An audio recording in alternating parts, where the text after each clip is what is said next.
It is the basic but yet difficult question of who we are and where we've come from that we're trying to get a bit closer to today with our guest Michael Tellinger, who joins us from South Africa. He's written the book Adam's Calendar, Discovering the Oldest Man-Made Structure on Earth, Temples of the African Gods, and Slave Species of God. And we'll be discussing the theory that our DNA may have been manipulated by our creator or creators some 200,000 years ago to produce a less intelligent and primitive species. Some reference websites for you guys to take a look at: slavespecies.com, adamscalendar.com, makumati.org, zuluplanet.com. And also heads up on Michael Tellinger's appearance on Megalithomania this coming weekend. You can find more information at megalithomania.co.uk. But with that, welcome to Red Eyes Radio, Michael. We're very excited to have you with us today.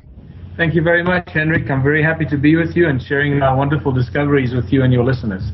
Thank you so much for coming on, and thank you for your time. And for all our listeners that might not have heard about you or your work before, maybe you can just briefly tell us about yourself, Michael. Thank you. I graduated at Wits University in 1983 with a bachelor's degree in pharmaceutics. And during that period, obviously, I was exposed to, human anatomy and genetics and biology and microbiology and pharmacology and pharmaceutics and all these things, and started realizing that something is not quite right with the model and the picture that we've been taught and that we believed in for so very long. And then I started researching the origins of humankind and ancient human history, and realized that there were vast areas of missing pieces that just did not match or fit the story that we've been told by our historians and our history books about human origins and human history, and the many religious texts from all over the world, from the different cultures and civilizations. And it doesn't take long, once you start doing this research, it doesn't take long for you to realize that something is amiss, and somebody has been lying to us and not telling us the whole truth. And once that penny drops, you go down the rabbit hole, and once you've gone through that door, there is no turning back. And I'm sure many of your listeners will be familiar with that. Once you realize that there's a whole much bigger truth to our presence here on planet Earth as Homo sapiens, and this strange, confused species trying to find our origins, find our place, who we are, where we come from, why are we here, the obvious questions we've been asking for so long. And that really became my obsession, and I wrote a book called Slave Species of God. That was my first book, actually. And that's just, I think it's actually only really becoming well known now. I can see from the people all over the world that are subscribing to my website at slavespecies.com and subscribing to my articles and telling me they've got my book and read my book all over the world. So I think it's only really taking off now, but after about 4 years. But the interesting thing about that, Henrik, is that research and the work that I did in Slave Species about the origins of humankind showed me a lot of interesting information about Southern Africa being the cradle of humankind. And I found so many interesting indicators pointing to Southern Africa being where humankind first emerged. And then I met a guy called Johann Heine, who actually discovered Adam's Calendar. We'll talk about that later. And when Johann came to one of my presentations in 2006, or early 2007, I think, and afterwards he said, look, I've got to show you these photographs I've been taking of these stone circles in Southern Africa. And he whipped out his laptop and he showed me these photographs, and I just instantly knew that there was a very obvious and real connection to my research and the work I've been writing about origins of humankind and these stone circles that link us to the first humans on Earth. And it's just been an ongoing, constant journey of discovery since.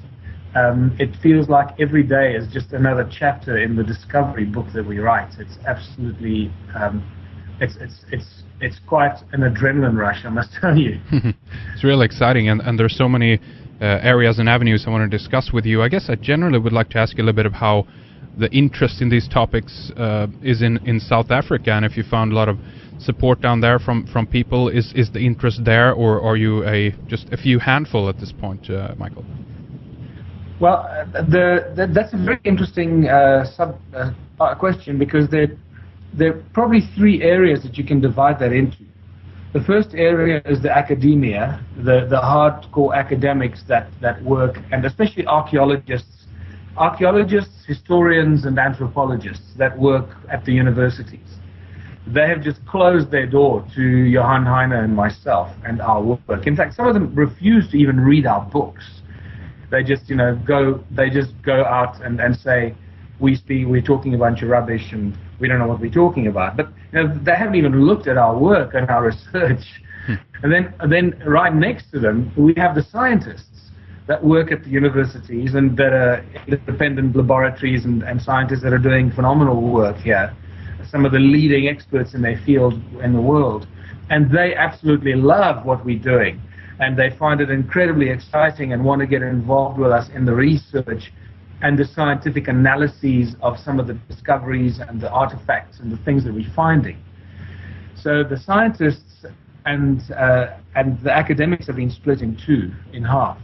And then obviously we have the general public, who are waking up very, very quickly to these discoveries. I mean, I just this Saturday morning at 7 o'clock in the morning, I addressed a large church hall, believe it or not, in a town called Carolina, not far away from here, where there must have been probably at least 50 farmers that gathered to come and listen to my presentation, after which they went out in their 4x4s to visit some of these ruins. And so the awareness is growing so quickly that where 4 years ago, or even 2 years ago, the farmers and landowners would be calling the universities to get them to come out and analyze their stone ruins and tell them what they're all about. Now they're not calling the universities, they're phoning myself and Johann Heine saying, we've seen the work you're doing, do you mind coming around to the farm? I want to show you, I've got these incredible ruins and I've got these monoliths and I've got some carvings and rock paintings, and please come and look at it and tell me, all about it. So it's really starting to happen very, very quickly, and especially in the United States of America, it's gone absolutely crazy. I think I do on average one radio interview every week in the USA. I think I've done one radio or two radio interviews in Europe, and I think you guys are the third group in Europe. So even in Europe, it's starting to pick up now. So that's fantastic. Absolutely, that's very encouraging. And I'd like to talk, I guess, a little bit about Adam's calendar as well. Is this something that's been in your consciousness for a long time then? Did you know about this site, or were you alerted to this while you're doing research for slave species, or how did you stumble over the site? Well, Adam's calendar, again, that was the brilliant Johann Heine, who's my co-author in the two latest books. Well, Johann's contribution is really mostly the photographic evidence, which he's been compiling over about 20 years of flying over the whole area, because he is involved in forestry firefighting. So he's had the privilege of flying over large areas of southern Africa. And then when he started seeing these these stone circles, he started photographing them. And then what happened in 2003, one of his pilots was trying to make an emergency landing, sort of very, very early evening, late afternoon, should I say, just before sunset. He ran out of fuel, and he was trying to make an emergency landing on top of this mountain, and he miscalculated and went over the edge of the mountain. He survived, but the aeroplane was sort of trapped by the thick vegetation and the trees. And he crawled out and sat on the edge of the mountain for the whole night. The next morning, they sent out the search and rescue team, and Johann Heine went flying with them when they located him. And as they approached the guy with a plane hanging down the side of the mountain, there's some lovely photographs in our first book, Adam's Calendar, on that. When Johann was approaching him in the aeroplane, and then later in the helicopter, he spotted not far away this very strange circular arrangement of monolithic stones on the edge of the cliff, overlooking this valley, this large valley, which is actually a large impact crater, the Barberton impact crater. Incidentally, that's where some of the oldest rock formations are in the world. And Johann saw this very strange alignment of rocks and monoliths and stones right on the edge of the cliff, and he just said, hold on, that's not natural rock formation. And the next day he was there. He came out and came to inspect the rocks and realized that this is something very special. This was something very unique. And he started clearing it, clearing the bush away, and he started measuring the sites to realize that it's perfectly aligned with the north, south, east, west alignments. And then he started measuring the solstices and the equinoxes, and realized that he's got an absolutely beautiful calendar, a stone calendar that is still accurate today, absolutely accurate. And tell us a bit about the size of this. Is it stretched over a very large area, and do we know how many things we're talking about? Is there things discovered still to this day, or do you guys think you have pretty much nailed down where all the stones and the alignments and of all these stones are at this point? Henrik, we've only started scratching the surface. Once you see, I'll tell you in a moment how big this area is and how many stone ruins there are. I want to keep that as a little bit of a suspense for your listeners, because it's a real aha moment. When you discover that, it is a shock to the system. But firstly about Adam's calendar. It's not just a calendar site like Stonehenge, where you've got the bunch of stones and then not much around it. Although Stonehenge itself has got a lot of stuff around it, but most people aren't even aware of that. But Adam's calendar, actually, the whole site stretches for about 2 kilometers along the edge of that mountain. That is currently our discovery, and it's got, what we now know is that it was not only a calendar site of great importance, all the way back to what the Sumerian tablets call the Anunnaki, but also it was a ritual site and obviously a very sacred site and an important site, and it's got various stops and areas along this ridge that certain things took place and certain events took place. So there are a number of monoliths and different kinds of strange things happening with rocks. For example, on the most northern site of Adam's calendar, we have a grave that is made out of stone, which we now know, or to a large amount of certainty, we believe that there is a grave underneath this pile of stones. We call it the stone altar. And we actually believe that it may be one of the most important graves ever found on Earth, because it links human history to what many people think is mythology, which is actually part of human history in any case. The original word for mythos does not mean imaginary or fairy tale. It actually means accurate renditions of human history. It's also important to remind people of that. So we believe that the stone altar is actually a grave which links what we believe human history to the Sumerian tablets when they talk about the Anunnaki and some of the burial grounds of some of these Anunnaki beings. And it becomes really interesting. And then closer to Adam's calendar, we have what I call the northern site. And there we have some very interesting stones that have been carved into the shape of what we call the female stone and the male stone, the male shape, the female and the male. And there's a stone chair that faces north between these two stone pillars. And what is very important also to tell your listeners right now is that in ancient African tradition, this is a very, very sacred site, Adam's calendar. Many of your listeners will be familiar with the incredible Credo Mutwa, right? South African Sangoma and shaman, Sanusi shaman, who is probably one of the wisest men in the world on earth living today still. And absolute privilege for me to have been with Credo a few times, and having been able to get a lot of information from him, he told me that that Adam's calendar, well, we call it Adam's calendar for reasons that Adam was supposed to be the first human on Earth, you know. Yeah, all right. Just a name that I made up to give it a bit of mystery, right? So at Adam's, he says that he was initiated at Adam's calendar in 1937, and it's been a well-known sacred site on Earth among ancient Sangomas and ancient African tradition.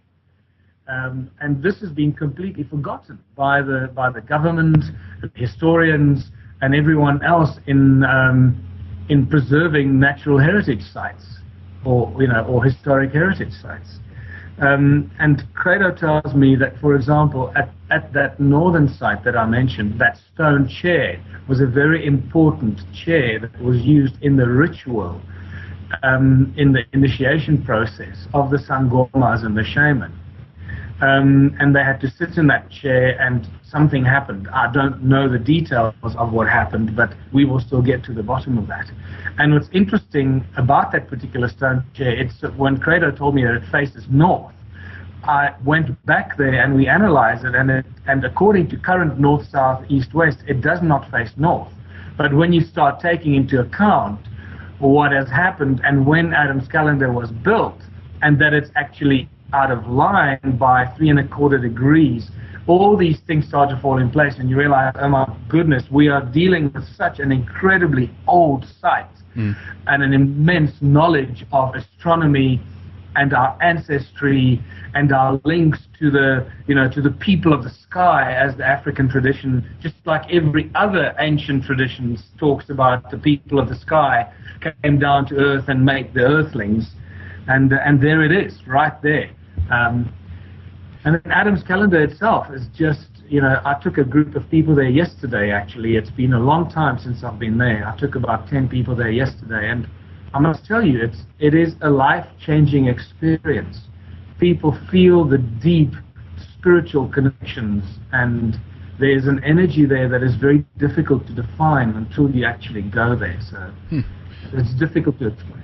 As always, of course, I mean, there's a totally different feeling of going to some of these sites instead of just looking at pictures. But even the pictures, as I'm scrolling down and looking at some of these, are incredible. And is it also up on a plateau then? Do you know how high over the ocean the site actually is? Yes, it's about 1,500 meters above sea level, if I'm not mistaken, and it's about 700 meters to a kilometer above the valley below. So it overlooks as I mentioned earlier, the Barberton impact crater. Barberton is a town in South Africa. That's where the Sheba gold mine is. It's still arguably the richest gold mine in the world today. And the whole precinct of Adam's calendar looks out over this Barberton Valley, the impact crater, and where we now know must have been thousands of ancient gold mines going back almost 300,000 years. And that starts to really paint a completely different picture of human history, and making the connections that many authors and researchers and historians have been writing about for decades, hundreds of years, and sometimes even thousands of years, when they refer to these ancient gold mines in southern Africa. Yes. And what I find very exciting is that now we've got the physical evidence to prove and vindicate all these people that have been writing about it. We now finally can present physical evidence in large numbers to support all those theories of the past. And obviously, again, we have the interesting connection here in terms of gold. You mentioned Anunnaki before, and according to Sitchin and others as well, it had to do with the extraction of gold, by these so-called gods. That is an important aspect here, and there's so much in terms of this that I want to discuss. But I also want to run some other ideas by you as well, because I'm thinking about Credo Mutwa and obviously some of his testimony in terms of reptilians, basically, and the reptilian connection. And as you look around South Africa, you have really interesting naming, of course, of some of these places as well. You guys have the Drakensberg down there, or the Dragon's Mountain, Drakensberg, exactly, and with sites like Giant's Castle and things like that close to it. Is this within the vicinity of where the Adams calendar is, or where are we geographically speaking in terms here? And Adams calendar is slightly north of where the Drakensberg ends.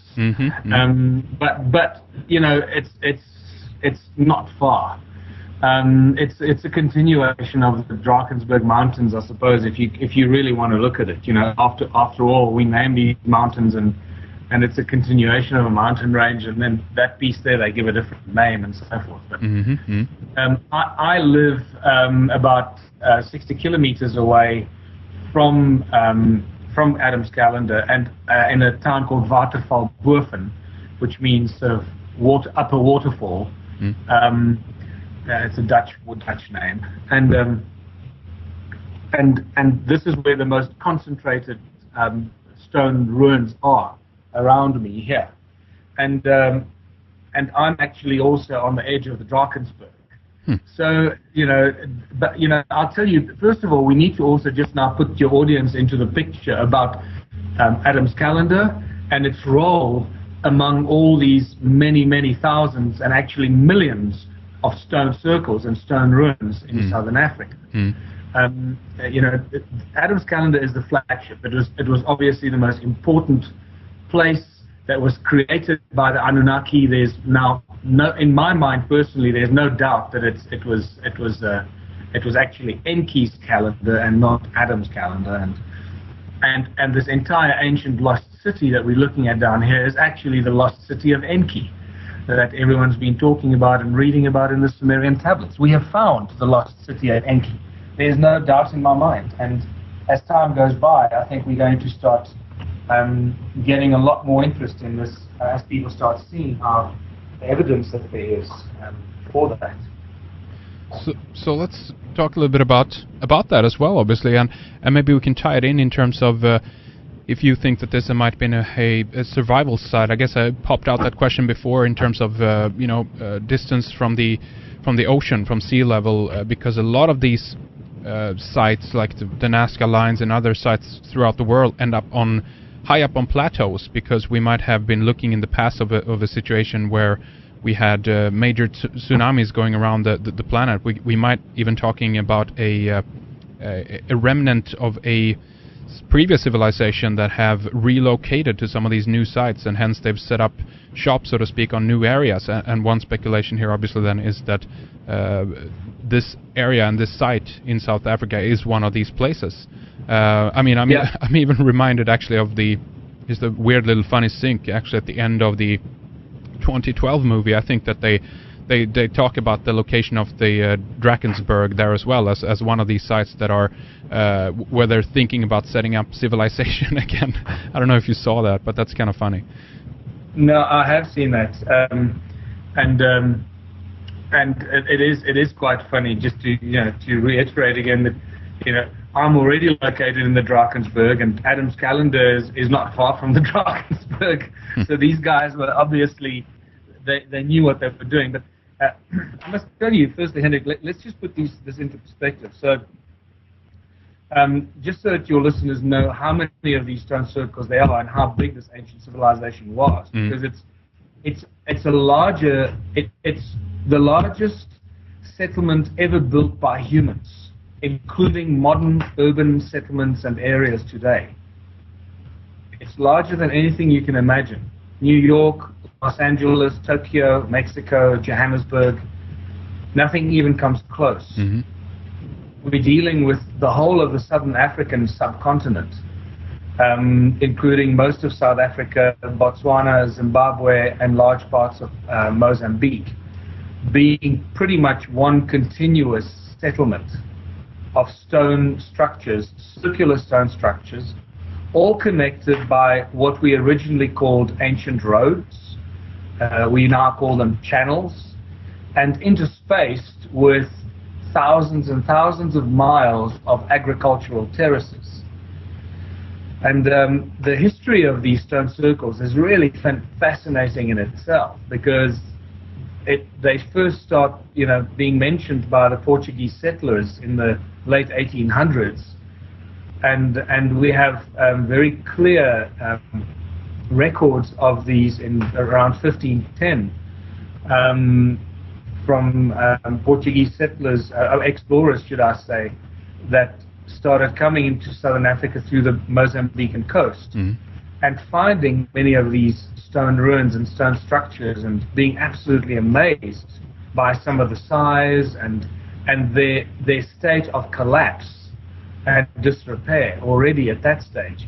And when they asked the people that lived near the stone ruins, they said, who built these structures, and what are they for?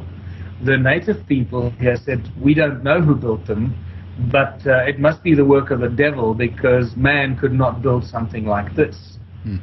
And that's very interesting in itself, because modern historians take those accounts and they just throw them out the window, and they start telling us who built them and why they were built by these migrating tribes, because they want to believe that the migrating tribes from the north, the Bantu people, were responsible for building all this. But there's a much longer and much older and much deeper reality, and this is what all comes out in the research, where we realize that as the migrating Bantu tribes are coming down south, around, from about 2,000 years ago, the main real push was from about 1300, around there, 1400, maybe even a bit later. But when they started arriving here, they suddenly started seeing these structures and symbols and cultures that they were familiar with, that were down here, and they were suddenly coming face to face with their great ancestors that lived here and then disappeared off the face of the earth.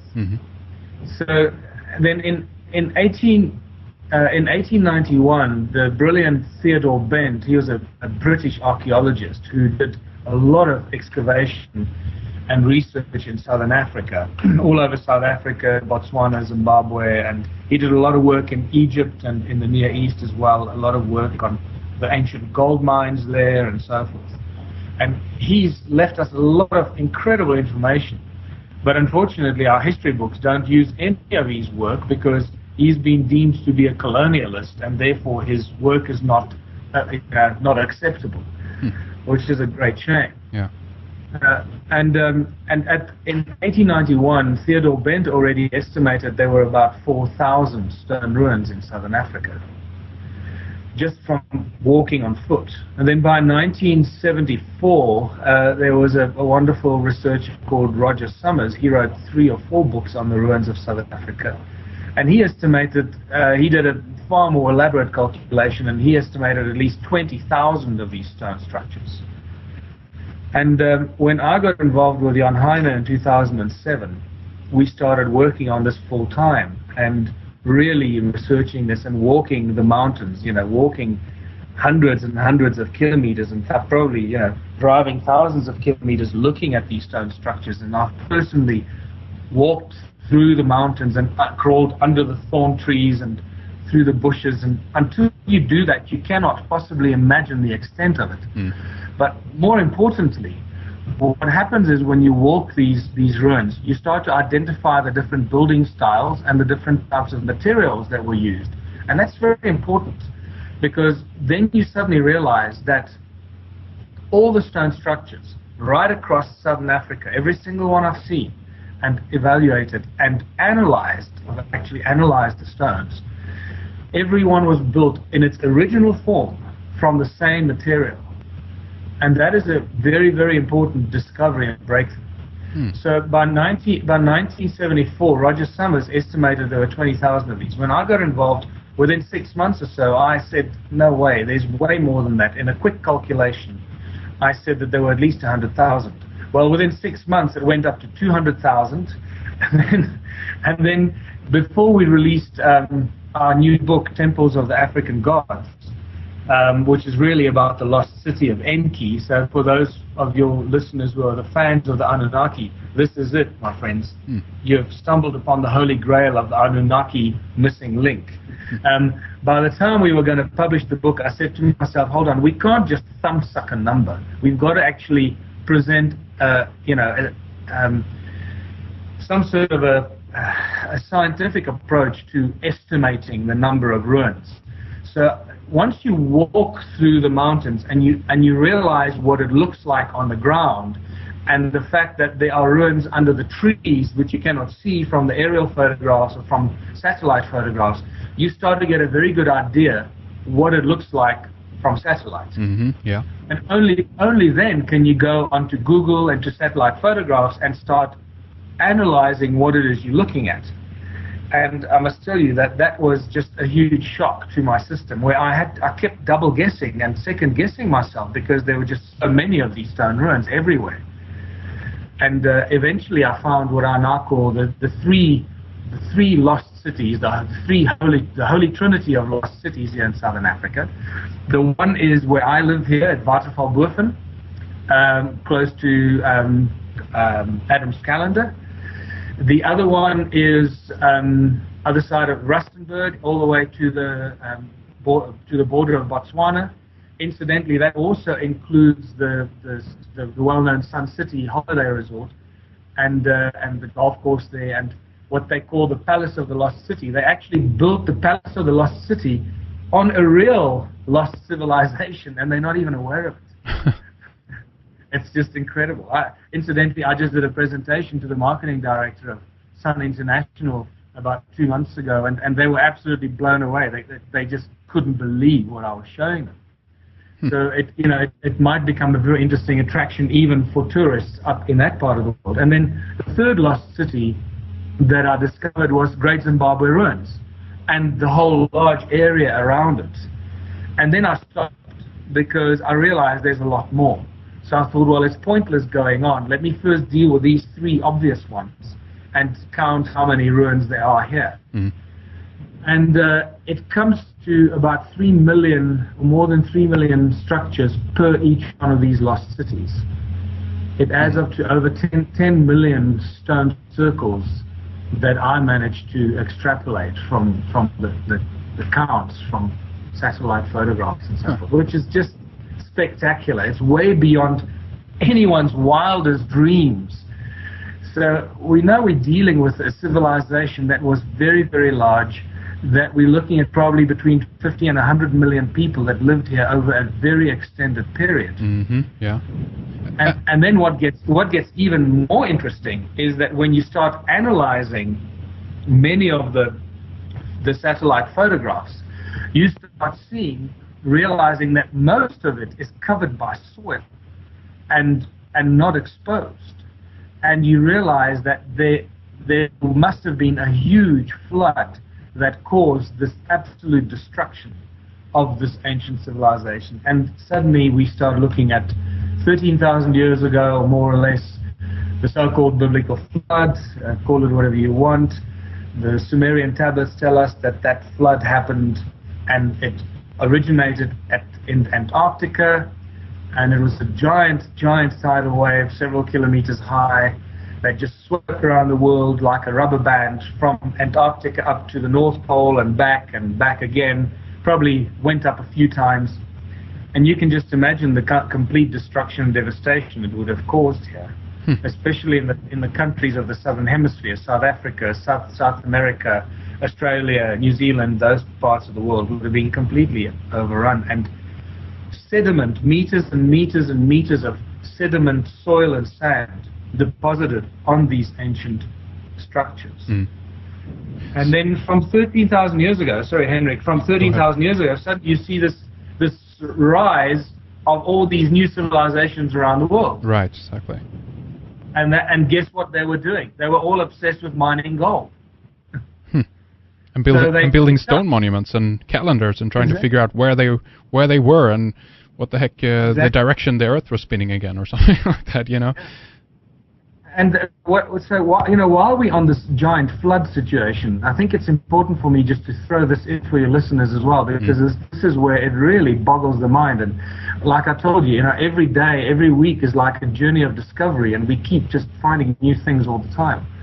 The one thing that we found is that the alignment of Adam's calendar the north, south, east, west is out of sync with the current north, south, east, west by about 3¼ degrees. And that's just impossible.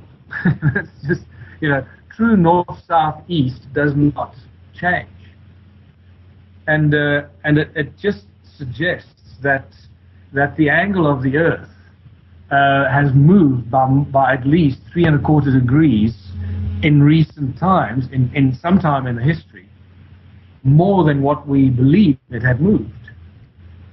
And this is just very interesting, and I believe personally that 3¼ degree misalignment was as a result of the huge geophysical force or event that caused this geophysical movement that caused the flood, and then caused the shifting of the whole Earth's axis into the position that it is today. And Adam's calendar is living proof of that. And that's a brand new discovery as well. That's really interesting. And so what is it that we can see if we look at some of the pictures, the overhead pictures, the flyover images? Are these stone walls that are like in the shapes of houses or temples, or are they all stone circles that necessarily didn't have nothing to do with residents and things like that? Or what are we looking at? Yeah, that's a very good question. At first you start looking at it and you think, oh, okay, look, these are all these stone circles, these are all residences and, places and where people lived and all this kind of thing. And then you start looking at it more closely and you realize, but hold on, each and every one of these stone circles, the original ones, was linked by this strange looking road. It's like a road or a channel. You realize that each and every one of these stone circles was originally linked by this channel or this road. And you just the mind boggles when you start adding up. We're talking thousands and thousands of miles of roads that are built with stone walls around, along the side of these channels. And you start realizing, hold on, this just doesn't make any sense. And then you start realizing that each and every one of the stone circles is a completely different and a unique shape. And once again, that doesn't make any sense. If we think of how we build houses today, we get a model, especially in low-cost housing areas. They put up the houses and they all look exactly the same. Right. I don't know if you get that in Sweden, but we certainly get that here. And then you suddenly realize that every stone circle is a completely different shape. It's an original work, so to speak. An original work. And then you say, well, why would they want to build these roads that linked everything together? It doesn't make any sense. And then you start looking at the kind of stone. What is the stone made of? What is it composed of? And then you start looking at archaeological drawings and the agricultural terraces in between, and then some very strange, odd shapes of some of these stone circles that are like hexagonal shape, and they look like beehive. It looks like a honeycomb, hexagonal shapes that are clustered together like honeycombs, right, where you've got no entrances and way to get in. And you start going, well, this is something else. These are not residences. This is not where people lived. And then you realize as well that these stone circles don't have any entrances. There's no doors or windows or entrances to these stone circles. And then the mystery deepens. And you go, well, what the hell is this all about? Right, right. And then you start realizing that the stone is actually a very important clue. And for me, the real breakthrough came when we were clearing some of the ruins, and all the activity and moving the stones, picking up the stones that were lying on the floor to just try and clean up the grass and all that. We heard the stones ring like bells. I stood to the side and I just listened, and I just heard them ring beautifully, beautifully ringing stones like bells, and every stone has a different frequency. And then I suddenly started realizing, hold on, this has got something to do with sound vibration, with vibrational frequency, and sound frequency. And then I started thinking about Nikola Tesla and all the work he did on free energy, and using the harmonics of planet Earth itself, and bingo, it's just suddenly hit me. So you're saying that the stones are composed of a certain material? Have you guys analyzed the material, and what's your conclusion, if so? Yes, the stones are all made of very specific material. In South Africa, it's a well-known geological formation. It's called the Hornfels. It's named after a German geologist, Mr. Hornfels.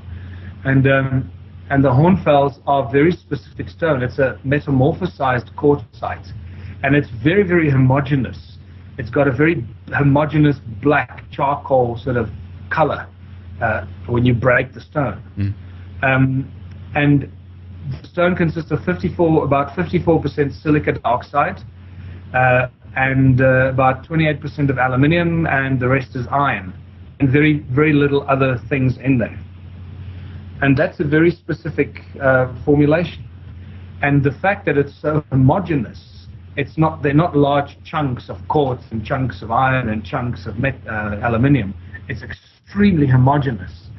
And I believe that was the main reason that they chose to use this, because it's got a very specific harmonic ability. It can ring like a bell, and it's really spectacular. Some of these stones ring so beautifully that if you close your eyes, you would not in a million years think that I'm hitting a stone. You'll think I'm hitting a giant bell. That's really interesting. Is this related in any way to the volcanic activity? I'm reading here about the Barberton, what they call the greenstone belt. Has this anything to do with this? The Hornfels probably not. The greenstone is something else.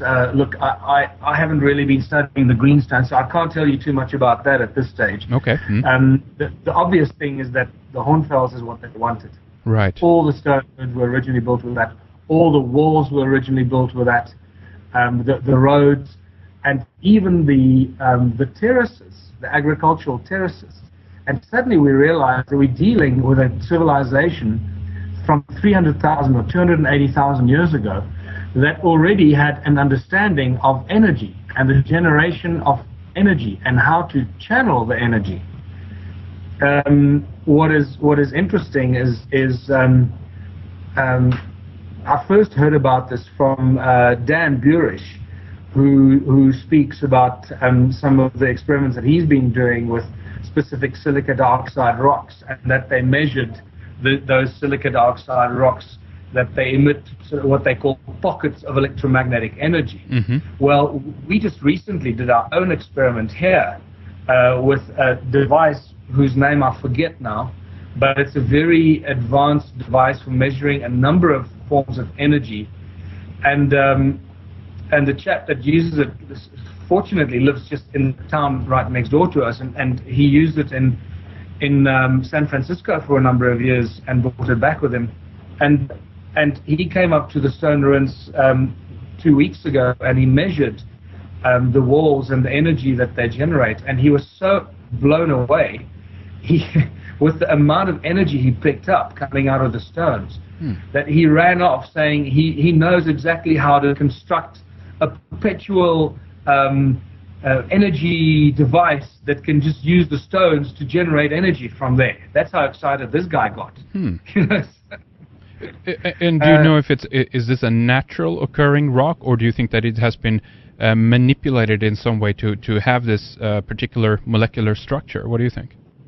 No, it's a naturally occurring rock, but it was exposed to high pressures of heat, high temperatures of heat between 500 and 600 degrees Celsius. That's why they call it a metamorphosized quartzite. Right.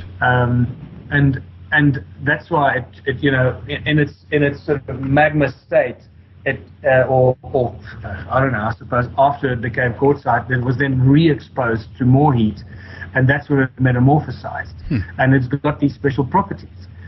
And then you start looking at every one of these stone circles, and everyone has a very specific and unique fingerprint, if you want to call it that. Yeah. And that's when I suddenly realized, aha, wait a minute. The brilliant Nikola Tesla tells us that the Earth rings like a bell, and this sound energy, emanates from planet Earth everywhere, And if you know how to harness that energy, you can generate perpetual free energy. And that's pretty much what he did with the Tesla Tower on Long Island in 1903 or 1902, whenever he built that. And these guys here, basically what Tesla did, he just rediscovered what this ancient civilization was doing here 200, 300,000 years ago, harnessing the energy from planet Earth and generating very, very high levels of energy, and using these stone channels that link every one of these stone circles to channel this energy throughout the entire grid of the settlement in southern Africa. So it could be a form of a power plant, or an ancient way of linking a source of power between locations and houses and resident places. That's exactly what it was. You're looking at a giant power plant, a giant energy grid. That the whole southern Africa was a giant energy grid. And it's just important to say that it's not energy in the form of electricity the way we think about it. It's radiant. It's most likely non-polar radiant energy that Nikola Tesla was working with, and many free energy groups are starting to rediscover that. Incidentally, there's a lot more information known about it than people realize. But what's incredible to realize that these, we actually had a workshop here this past weekend, and we decided that we're going to start coming up with new terminology, and we decided that we think we live in a modern age, and we have cell phones and internet, and we're very technologically advanced, and we civilized because we got lights and electricity, and I can talk to you on the internet and all this stuff. And, right. And we realized that, well, modern technology is actually archaic technology, and what it's important is that we change the term Stone Age technology to mean advanced technology, because it's so obvious what has been happening to the human race is that, and this is what I describe it as the pharmaceutical industry did to drugs and medicine and healing what the mines and mineral industry did to stones and rock. What they do in the pharmaceutical industry, they realize that for thousands of years, people have been healing themselves by taking plants and using plants and healing all kinds of disease and all disease for thousands of years, and healing themselves of pretty much everything. And then the pharmaceutical companies came along and said, hold on, we can make money out of this. Let's find what is causing this healing, and they called it the active ingredient. And what they did is they broke down the plant and the molecular structure, and they extracted what they thought was this active ingredient, and they put it in a bottle, and they sold it to people for money so that they could cure themselves. And then they did a very good job of removing all the plants from knowledge of how people can use the plants to cure themselves. So people can't cure themselves, and they have to buy their pills. Sure. Yeah. Right? Yeah.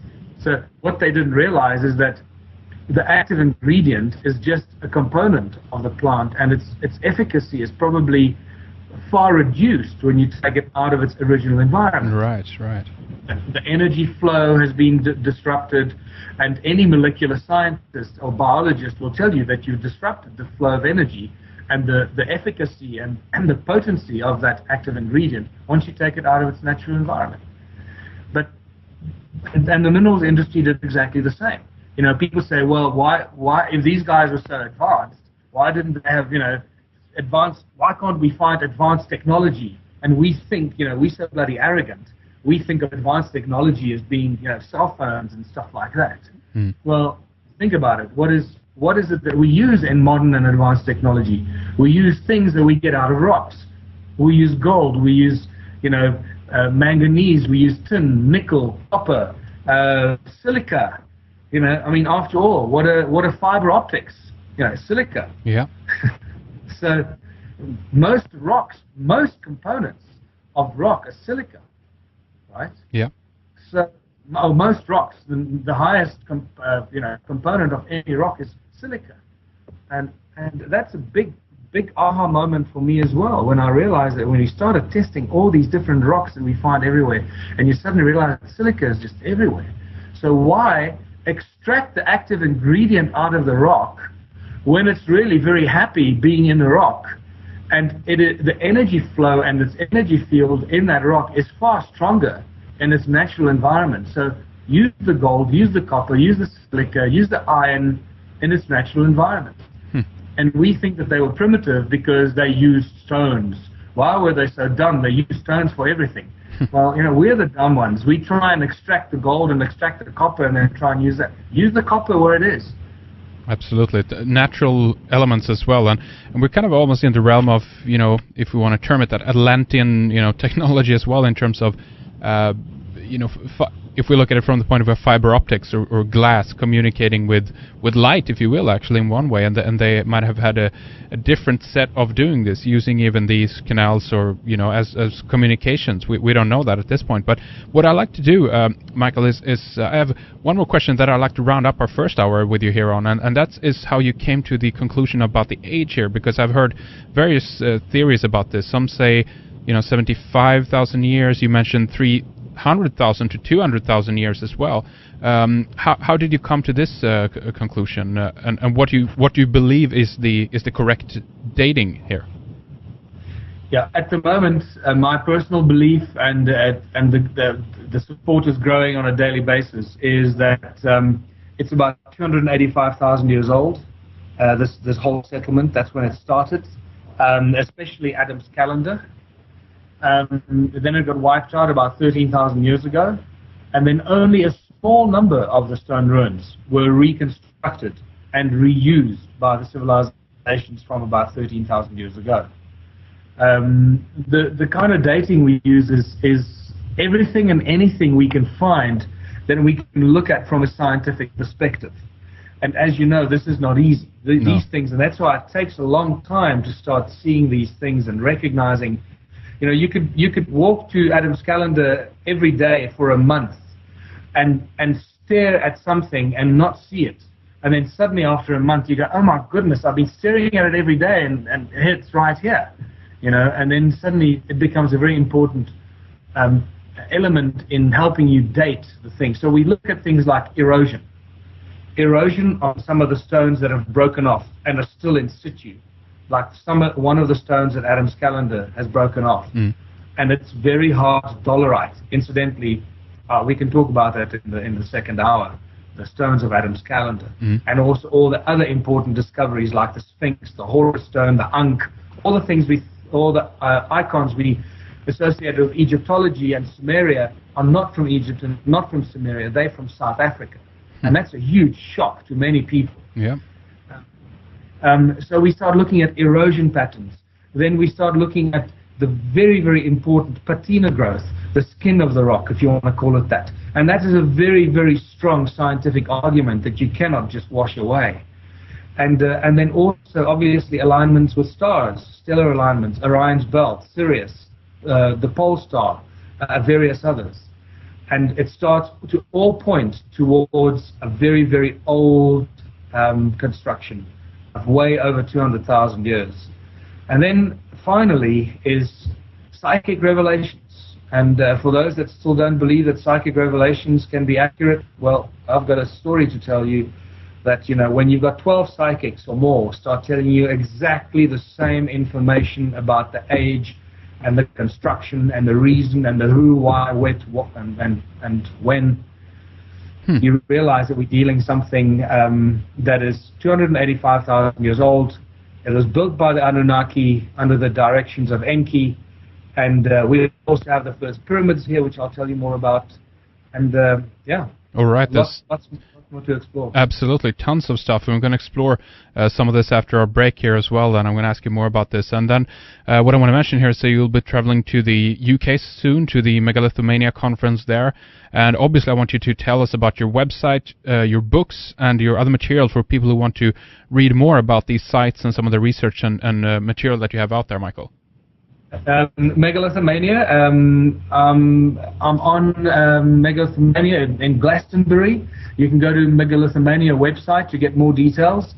or onto my own website, which is slavespecies.com, and also zuluplanet.com, or megalithomania.co.uk, I think. Yes, yeah. And so I'm at 2 p.m. on the 9th of May, and then also on the 11th of May in the assembly room at 7:30, from 7:30 to 9:30 p.m. That's a longer presentation, 2-hour presentation. On the 9th of May, it's just a 45-minute presentation. Then on the 11th, I'll do a 2-hour presentation in the evening from 7:30 to 9:30, and then a 4-hour presentation from 1:30 to 5:30 on Wednesday, the 12th of May, in the Miracles Room. And that's an in-depth sort of half-day seminar where I, expose a lot more information about all this wonderful stuff that we've been discovering. And then in London, on the 13th of May, for those people that can't make it to Glastonbury, I'll be in London, 13th of May, 6:45 for 7:15 p.m. It's at the Theodore Bullfrog Pub. It's the upstairs room, Theodore Bullfrog Pub. That's at 26 John Adams Street in Charing Cross, London. So if people want to come and have a look there, meet me, and have a listen to another evening presentation for about 2 hours or 3 hours, that's going to be a wonderful time in London. Do you have more information about that up on your website as well? Yes, also on the website. And people in London who want to book for that, please do that. You can call Margaret at Margaret's telephone number is 020-8671-5417. That's 020-8671-5417. But also that information is on all the websites that I've just mentioned. All right. And Michael, go ahead and mention your book titles as well, and your personal websites, obviously. Right. My first book, which is now about 4 years old, and just really taking off now, is Slave Species of God. And that really talks about the hidden history of the planet and the human race. It deals with the Anunnaki and the ancient gold mines and the ancient civilization in southern Africa. And then in Adam's Calendar, which is now about 2 years old, that's when we discovered Adam's Calendar and really realized that it was the work of the Anunnaki and put it out to the world. At that stage, we thought that Adam's Calendar was about 75,000 years old. That was our first assessment of the alignment to Orion's belt. But it is a lot older than that. And then our most recent book, it's arriving in the UK, I think it arrived in the UK this week, is Temples of the African Gods. And that really exposes the full extent of this ancient lost civilization, or call it the lost city of Enki, Temples of the African Gods, and that should be available in the UK and on Amazon.uk as of now.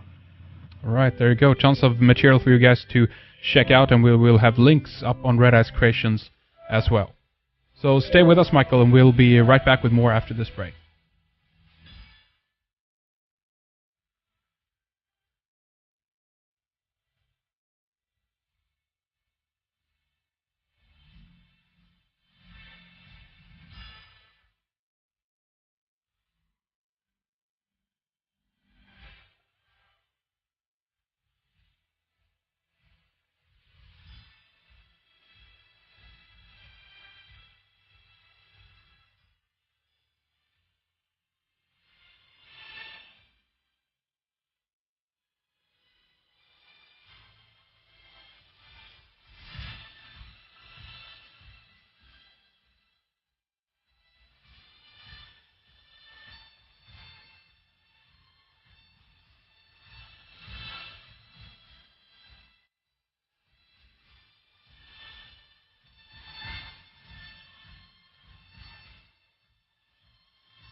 We continue to talk about Adam's calendar, slave species, and temples of the African gods in our next hour.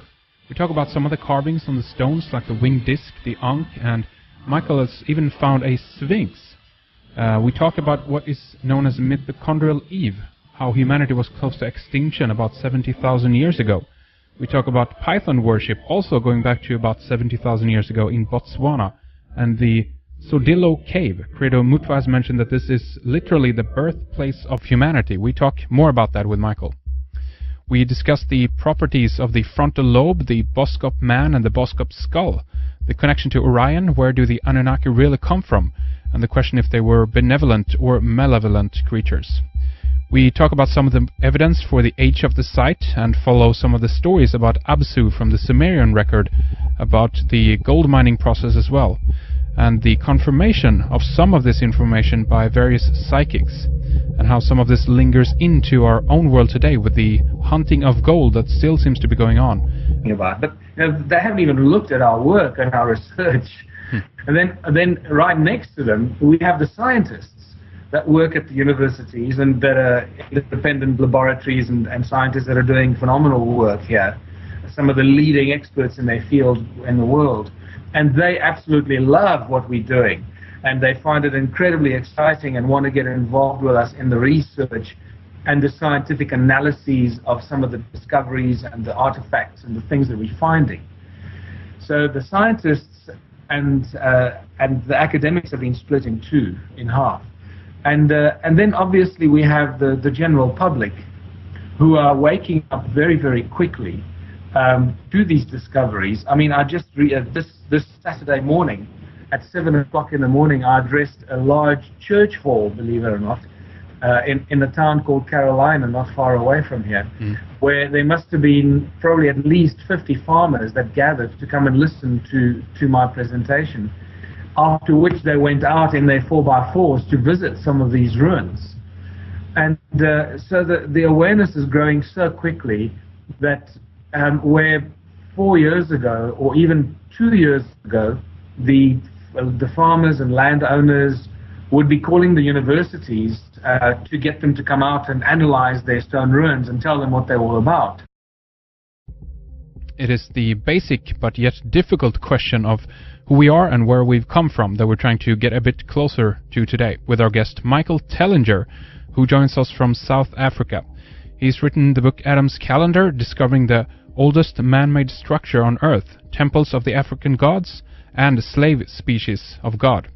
And we'll be discussing the theory that our DNA may have been manipulated by our creator or creators some 200,000 years ago to produce a less intelligent and primitive species. Some reference websites for you guys to take a look at: slavespecies.com, adamscalendar.com, makumati.org, zuluplanet.com. And also heads up on Michael Tellinger's appearance on Megalithomania this coming weekend. You can find more information at megalithomania.co.uk. But with that, welcome to Red Eyes Radio, Michael. We're very excited to have you with us today. Thank you very much, Henrik. I'm very happy to be with you and sharing our wonderful discoveries with you and your listeners. Thank you so much for coming on, and thank you for your time. And for all our listeners that might not have heard about you or your work before, maybe you can just briefly tell us about yourself, Michael. Thank you. I graduated at Wits University in 1983 with a bachelor's degree in pharmaceutics. And during that period, obviously, I was exposed to human anatomy and genetics and biology and microbiology and pharmacology and pharmaceutics and all these things, and started realizing that something is not quite right with the model and the picture that we've been taught and that we believed in for so very long.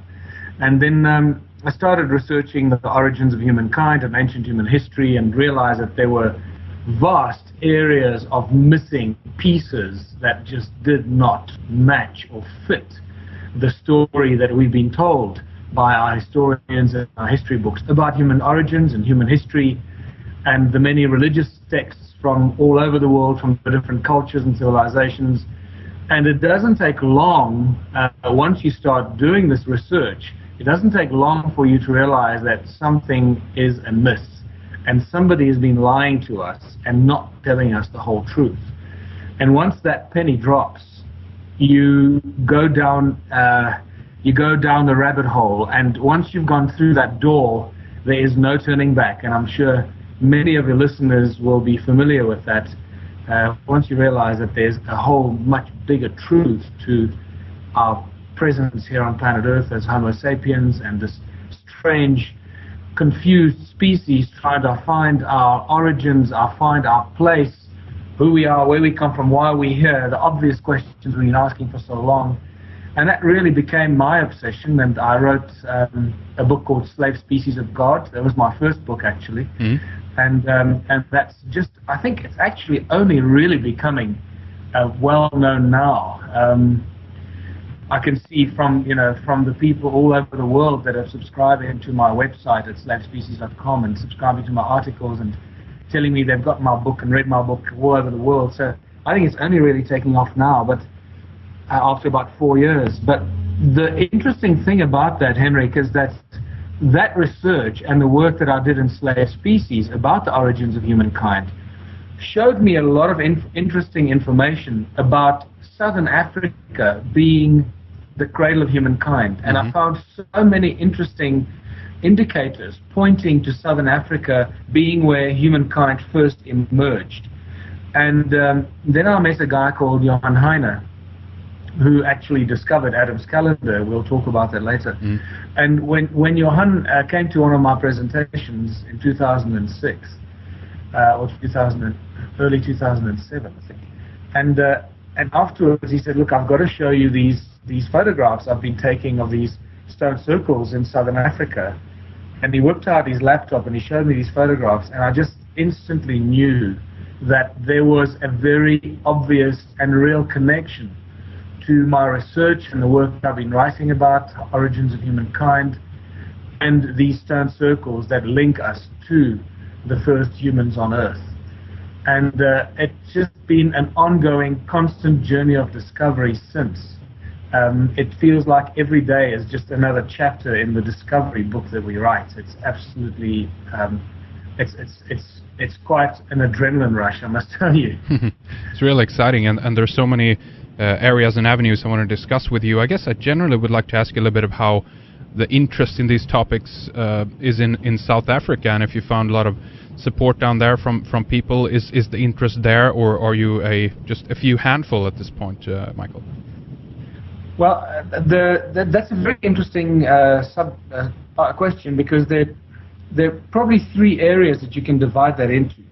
The first area is the academia, the hardcore academics that work, and especially archaeologists, historians, and anthropologists that work at the universities. They have just closed their door to Johann Heine and myself and our work. In fact, some of them refuse to even read our books. They just, go out and say, we're talking a bunch of rubbish and we don't know what we're talking